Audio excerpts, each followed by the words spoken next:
চট্টগ্রামের লোহাগাড়ায় বাস মাইক্রোবাস সংঘর্ষে নিহত 10 জনের মরদেহ স্বজনদের কাছে হস্তান্তর করা হয়েছে। রাতে চট্টগ্রাম মেডিকেল কলেজ হাসপাতাল ও দোহাজারী হাসপাতাল থেকে তাদের মরদেহ হস্তান্তর করা হয়। পুলিশ জানায় মাইক্রোবাসে যারা ছিলেন 3 জন ছাড়া বাকি সবাই মারা গেছেন। আহত 3 জনও কথা বলার মতো পরিস্থিতিতে ছিলেন না, তাই তাদের পরিচয় শনাক্ত করতে বেশি সময় লেগেছে। পরিচয় নিশ্চিত হওয়ার পর স্বজনদের কাছে মরদেহ হস্তান্তর করা হয়।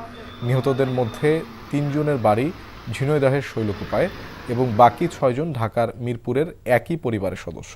এছাড়া মাইক্রোবাস চালক ইউসুফ আলী নিহত হন। বুধবার সকালে লোহাগাড়া উপজেলার চট্টগ্রাম কক্সবাজার মহাসড়কের চুনুতি জাঙ্গালিয়া কক্সবাজারমুখী মাইক্রোবাসের সঙ্গে চট্টগ্রামমুখী রিল্যাক্স পরিবহনের একটি যাত্রীবাহী বাসের মুখোমুখি সংঘর্ষে এ ঘটনা ঘটে। বান্ডেল থাকলে প্রতি সেনমানিতে টাকা বাঁচবে। বিকাশ সেনমানি বান্ডেল কিনে জিতুন প্রতি লেনদেনে।